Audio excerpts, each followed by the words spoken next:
Olá, pessoal! Hoje, dia 27 de maio, nós faremos a correção da tarefa 23, razões especiais. Primeiro exercício, leia o texto a seguir. Centros urbanos da América Latina precisam de planos de edificabilidade, transporte e luta contra a desigualdade. Megacidades. Aglomerações urbanas de até 20 milhões de habitantes. Monstros ingovernáveis, como admitem arquitetos que tentam ordenar o caos. Impossível. Os maiores centros urbanos do planeta são complexos organismos que se multiplicam sem freio e, na maioria dos casos, sem um padrão homogêneo. Núcleos superatrofiados que germinaram com o progresso das classes médias e o êxodo do campo para as cidades, como São Paulo, México, Bogotá, Lima, Buenos Aires, Rio, etc. Urbanistas e arquitetos dessas metrópoles da América Latina analisam os desafios para sua administração e coincidem em apontar como problemas principais a falta de um critério unificador que harmonize o desenvolvimento dos centros urbanos, as dificuldades na mobilidade e o aumento das desigualdades sociais. Então, vamos lá, né? Disponível aí numa página. Então, vamos lá.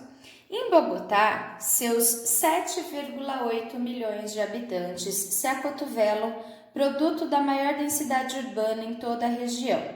Calcule sua densidade demográfica sabendo que a área é de 1.775 km². Pessoal, a gente lembra, né, que a formulinha da densidade é a quantidade de habitantes dividido pela área territorial, sempre em quilômetros quadrados, né? Então, substituindo os dados aí do texto, 7,8 milhões, então é o mesmo que 7 milhões e 800 mil dividido pela área que ele dá, que é 1.775. Fazendo essa divisão, a gente não vai ter o número exato, a gente vai chegar num valor aproximado de 4.394,4 habitantes por quilômetros quadrados. Tudo bem? Acertaram aí? Exercício 2.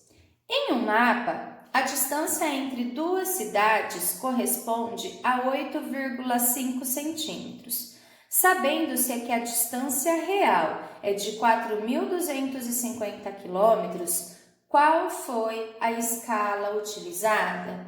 Pessoal, a gente sabe também, né, que a formulinha da escala é a medida do desenho dividido pela medida real. Só que o nosso desenho está em centímetros, então não podemos deixar de transformar a medida real, que é 4.250 quilômetros, em centímetros também. E como que a gente faz essa transformação? Vamos relembrar? Então, a gente tem, né, metro, decímetro, centímetro e milímetro. Aqui para a esquerda, decâmetro, hectômetro e quilômetro. Ele deu 4.250 quilômetros. Cadê a vírgula? A vírgula está no final do número. Então, ela está aqui no zero, ó. E o resto? O resto a gente posiciona, tá? A gente quer transformar isso para centímetros. Então, é só completar com zeros até chegar em centímetros. Então, ó, contando de 3 em 3, né?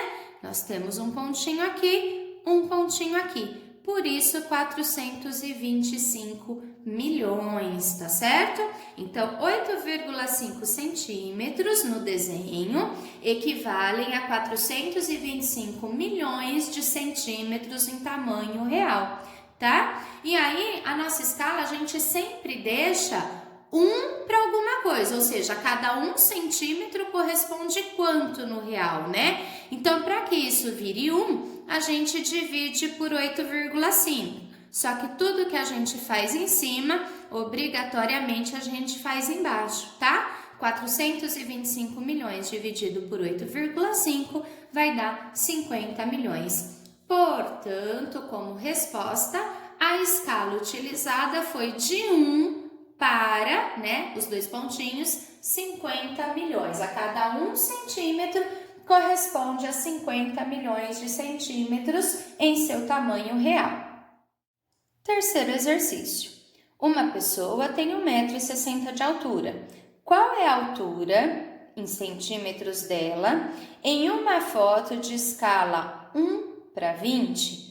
Ou seja, cada 1 centímetro do desenho corresponde a 20 centímetros do real. Primeiramente, a gente tem que transformar, pessoal? 1,60 m para centímetros. Então, de novo, vamos lá. A gente tem metro, decímetro, centímetro, milímetro. Para o lado de cá, decâmetro, hectômetro e quilômetro. É óbvio que aqui eu não vou usar decâmetro, hectômetro, quilômetro. Estou colocando apenas para que a gente sempre memorize essa reguinha aí, tá? Então, a gente tem a vírgula está em metro, então o 1 vem no metro. Coloco 6, coloco 0. A gente quer tirar a vírgula de metro e passar para centímetros, Portanto, 1,60 metros é o mesmo que 160 centímetros, ok? 160 centímetros é, no caso, o tamanho real dele. Só que eu não quero o tamanho real, eu quero no tamanho da foto, o tamanho da foto.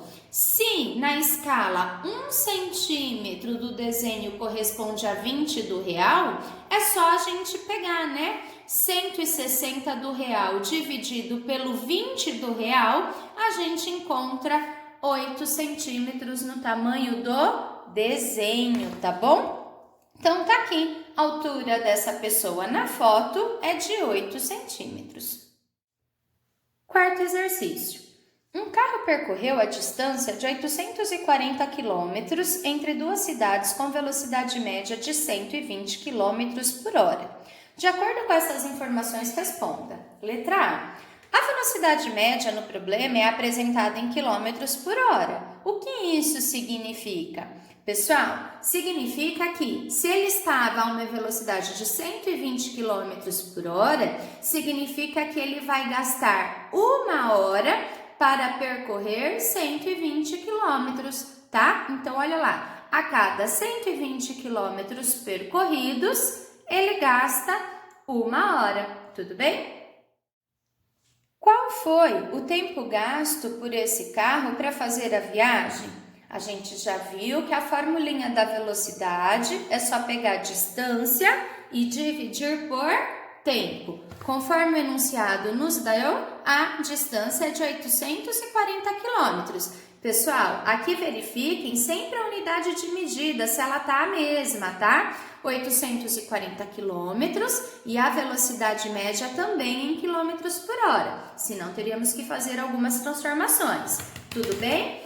Como já está tudo em quilômetros e quilômetros por hora, então é só substituir. A velocidade ele deu 120. A distância ele deu, que é 840 quilômetros. Tempo é o que a gente quer descobrir. Vamos chamar de T. Como que a gente resolve isso? Multiplica em cruz, 120 vezes T é igual a 840. Deixa o T sozinho. 840 dividido por 120. 840 dividido por 120, a gente vai chegar no tempo de 7 horas, tá certo? Quinto e último exercício. A distância entre Cuiabá e Salvador é de aproximadamente 3.400 quilômetros. Um ônibus demora 42 horas e meia desde sua saída de Cuiabá até chegar em Salvador, incluindo horas de descanso e alimentação.